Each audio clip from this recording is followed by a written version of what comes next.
see the film. As a historian, we always look at and we're questioning our sources, and there's always multiple interpretations of what happened.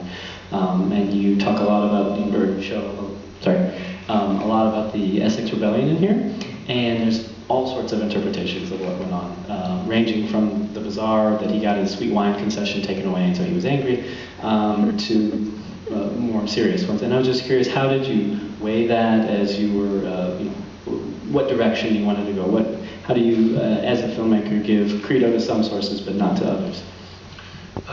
Whenever you kind of want to make a historical movie about a subject, you know as a filmmaker you will not hit the truth.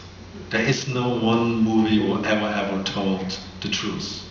But all what you can give an interpretation, of what you think happened, and what you do is you have an overall idea, and then you kind of look for something which happened during that time, and you make it about that.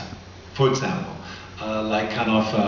when Peter Schaffer wrote, Amadeus, the play, he was very well aware of that, actually Salieri and Mozart never met. But he kind of thought they were the perfect, people to counter and show against. And he was criticized for it enormously, but I kind of thought it was one of the best movies I've ever seen, because it brought actually really out who Mozart really was. Because there was a guy who was kind of not as good as him, and he was pretty much killed him, And the same thing is kind of true to a Bridge of the River Kwai, one of my favorite movies.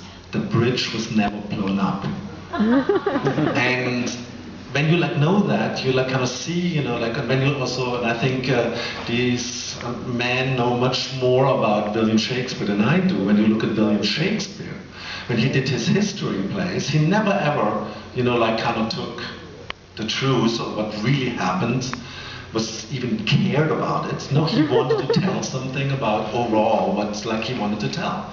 And in a way, I kind of thought the Essex Rebellion, I know exactly how many different, interpretation of the Essex Rebellion is, but I had this idea, to have one of the sons really go for the throne.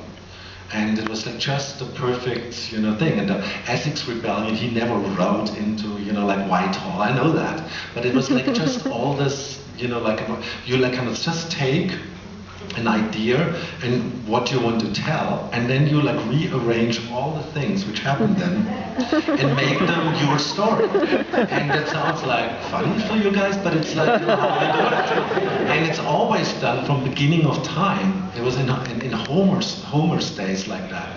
And I always kind of wonder why we still believe, when we see a historical film, that we kind of believe it actually really happened like that. Because you can make a movie about somebody who 20 years ago died and you will not get it exactly right.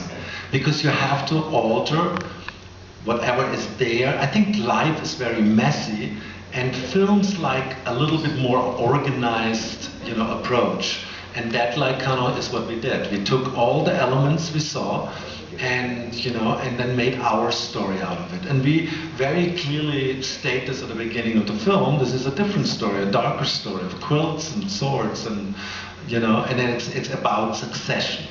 Because I always kind of think, I always believe that whatever made this whole mess to appear, it has to have to do with succession. And because when you look at all Shakespeare's work, is most of the time about succession, right?